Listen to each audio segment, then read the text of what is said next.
Welcome back to Techstination. We have another great interview in store. Joining us is Tim Enwall, the head of Misty Robotics. Thanks for joining us, Tim. Good to be back with you, Fred. And Misty II is standing next to you. But let's talk a little bit about the background of the company a little bit first before we chat about what's new. Give us some background. Yeah, so Misty is a spin out of Sphero. Many of your listeners will be familiar with Sphero, makers of robots for more than 10 years. They've shipped 5 million at this point, largely toy and education robots.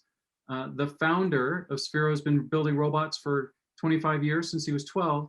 And he always conceived of a very sophisticated, powerful robot that could do many tasks for us.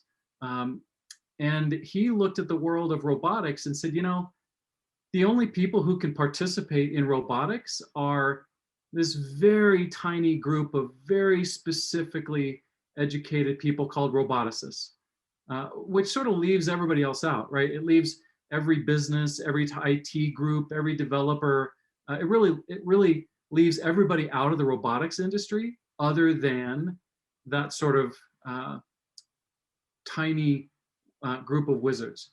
And since he is one, he decided, well, let me make an open source robot, and in quotes, an open source robot that anybody should be able to easily make a robot app and solve a robot problem.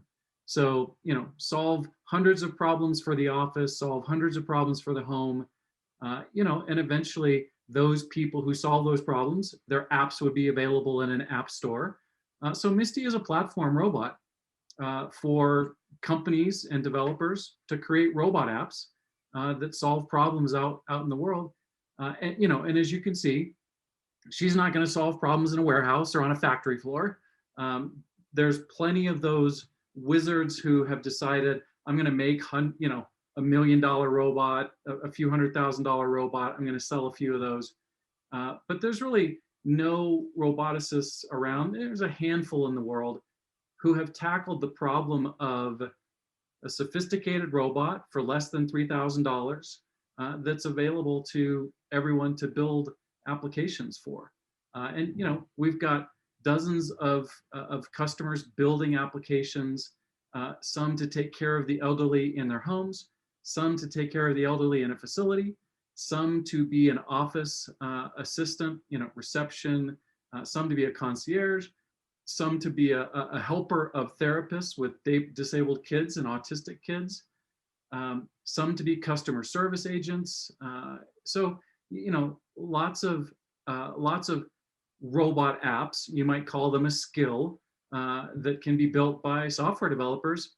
And the beauty, Fred, is for the first time ever, hundreds of people who could never imagine delivering a robot solution to market, they're spending a few months building an app, and now they're delivering robot solutions to the market. So it's been really exciting to launch our product 15 months ago, see our customers really getting into how can Misty the robot solve the problem that I'm really familiar with, apply some software development, and start solving a problem.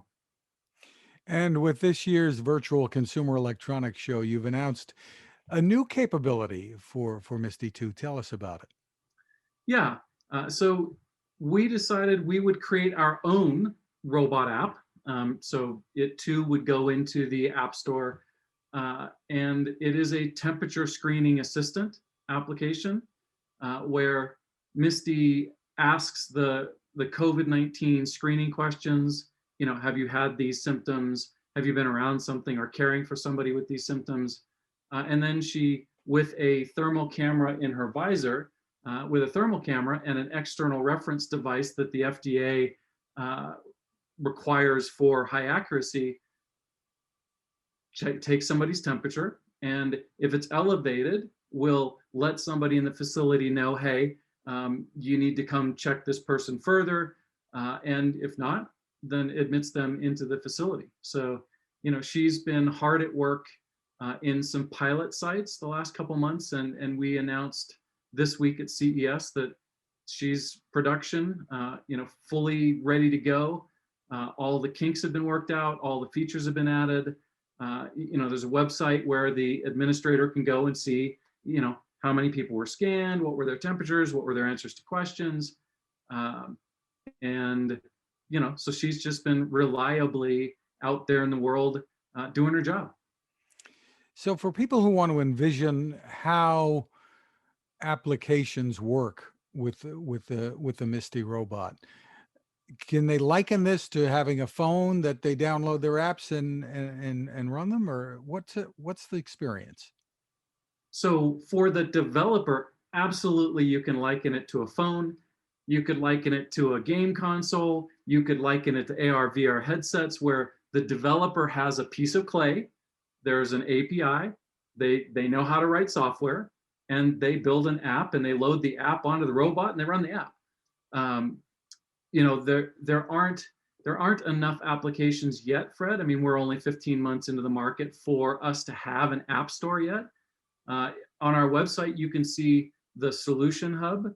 And if you squint hard, you'll see an app store on that page. It describes the various applications that our customers are working on. We add more regularly to that page, but we're not yet at the point where, you can go to that page, transact, download a software package, pay your money, download it onto the robot. There's still an extra step where you need to go and talk to the application developer, negotiate with them for the price, load it onto your robot.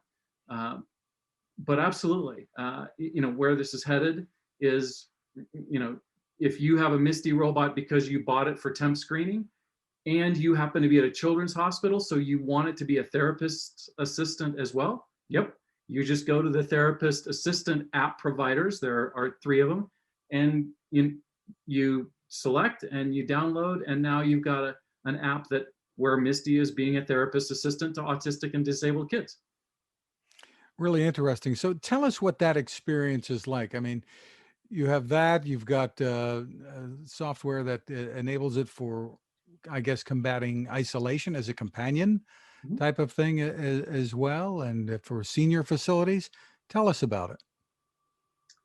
Tell you about the apps or the robot? Yeah, what the experience is like for people, how it's being used out in the world now, and I know it's just getting started. Yeah. So, so let's look at the elder care case. Our customer in Barcelona, Spain, they won a project from the city of Barcelona because the city knows that they have an aging population, and it's a big problem that their population is lonely, isolated, scared, not necessarily safe, not connected to healthcare, and our customer won that project. Their software developers have built an app. The app, Misty is in the home on her wireless charger. At a certain frequency, she'll come out and she'll navigate the house, find the person. If it's time for their medicines, give them a medication reminder. If it's time to connect with somebody remotely, connect that elderly person with a remote caregiver, whether it's a medical caregiver or a family caregiver. And interact with that elderly person. If it's a therapeutic aid, the therapist or the special ed teacher in a school working with disabled kids and autistic kids, goes to their personal computer, loads up the personal computer part of the app, which is essentially puppeting and working with Misty as a puppet. And then Misty is in front of the child, and the therapist is using emotional constructs, verbal constructs to work with kids that really have some challenges and delays. So Misty's there on the floor working with the child, there on the desk working with the child. Another example. Some of these are confidential, right? Because they're still being worked on. But in the field of ergonomics, Misty is roaming an environment and consulting with a human being about the ergonomics of their situation, because she's got visual acuity. She's got conversation acuity. She's got face recognition. She's got self-driving. Tracks for her to drive. So those are some of those experiences. And then as I described, the temperature screening assistant. You walk into the hospital, you walk into the mental health center. She's on the desk or she's on a pedestal, and she detects that you're there because she knows how to detect that there's a person there. She greets you, asks you the questions, helps you understand that to take your temperature, you need to take your eyeglasses off. She takes your temperature, and she, tells you you're cleared to go into the facility, or, I need you to step aside for subsequent screening. So what do you envision for this? This is a great application, the temperature screening. Beyond that, do you expect many or most of us will have robots such as Misty in our homes in the coming 3 to 5 years, or is it going to take much longer than that? Fred, it's a great question. In the offices in the next 3 to 5 years, absolutely. It may not be Misty II, it may be Misty III, maybe Misty IV.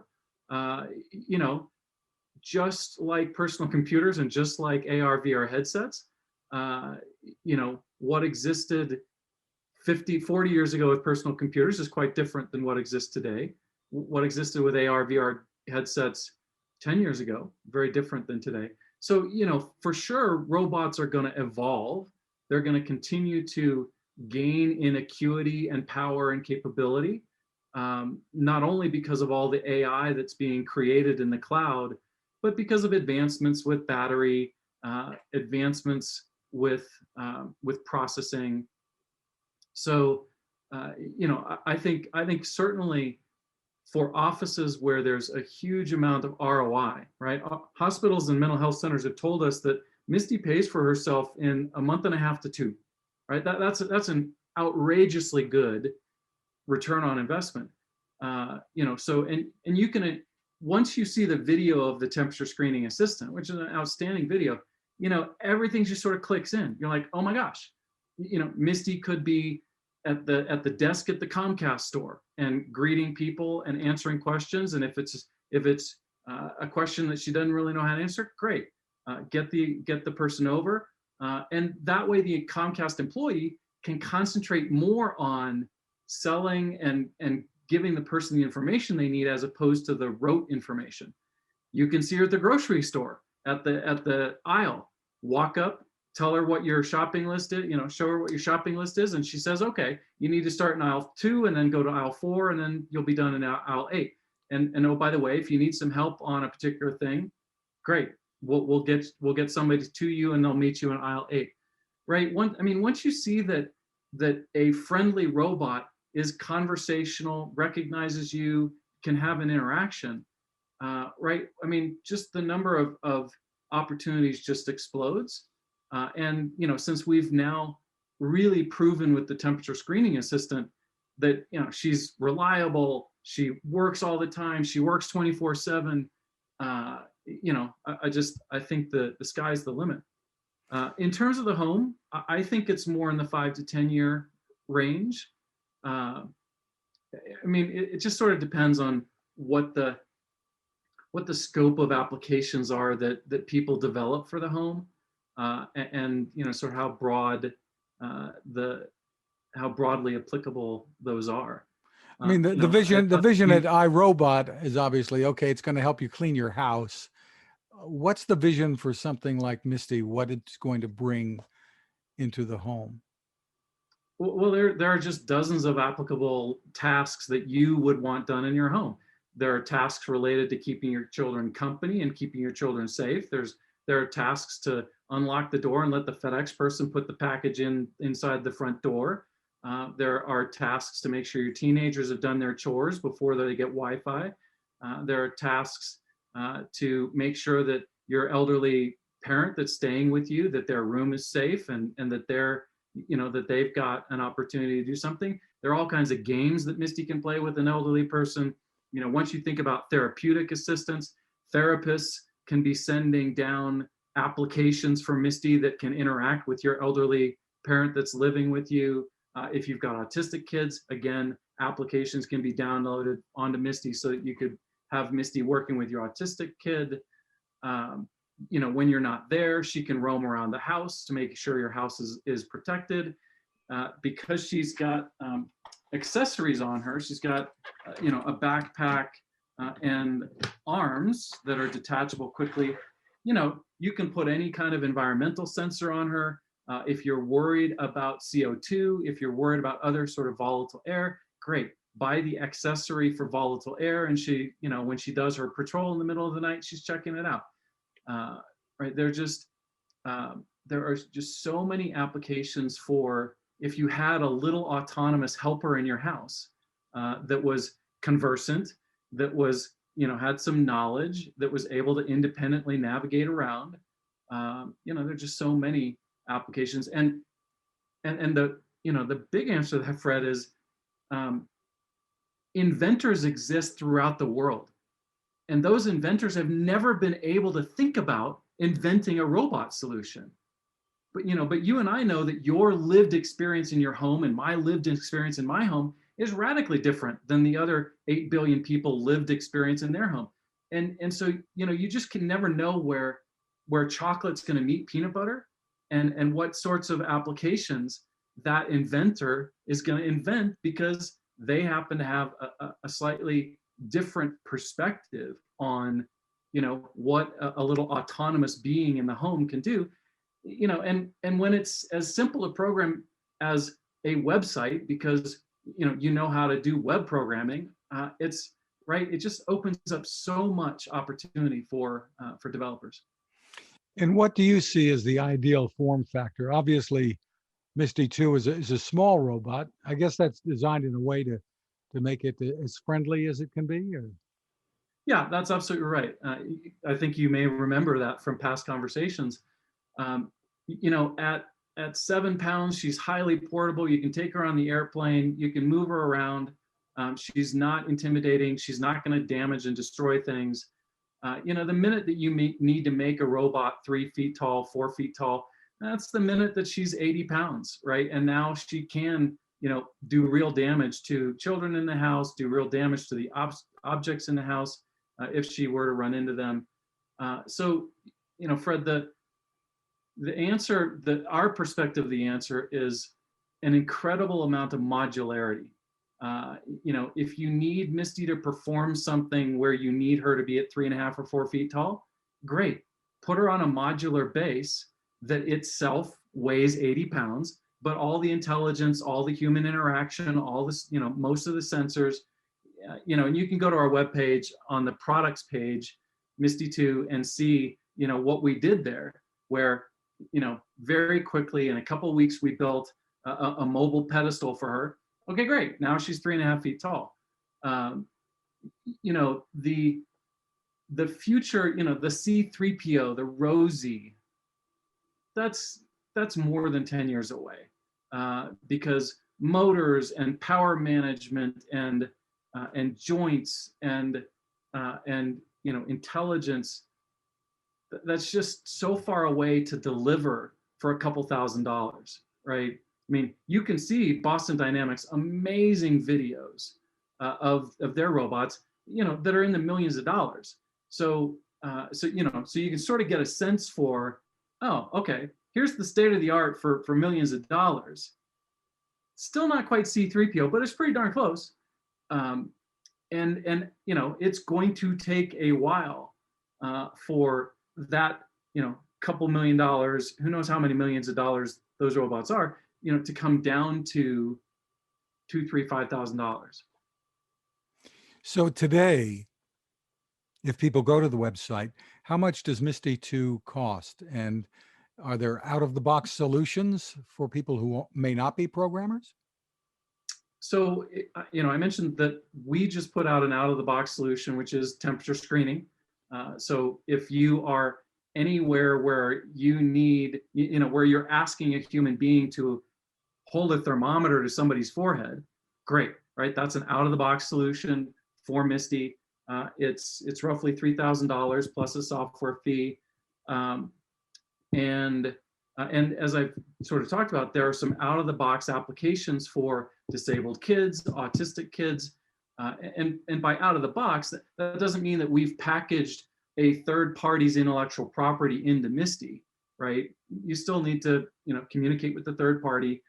Fred, you're wise enough and wizened enough to remember personal computers when you went to the third party and you bought the spreadsheet and you came home and you put it on your personal computer, and right, and you first bought the computer and then you bought the things that were useful for you on the computer, and that's we are at the very, very, very dawn of a transition between robots that do one and only one thing, a vacuum cleaner, right, and robots that do hundreds of things from an app store, right? Very interesting. So for more information, where do people go? For the Temp Screening Assistant, temperature.mistyrobotics.com. And if you're a developer, a company, a person with a robot idea, go to www.mistyrobotics.com. It's MISTY robotics.com. Yes, Tim, Misty as in it's misty outside. or play Misty for me. Or play Misty, or my favorite, Misty from Cinquetti, the horse story. Wonderful. Tim Enwall, thank you so much for taking the time with us. Great. Thanks, Fred. Great to be with you again. Now this.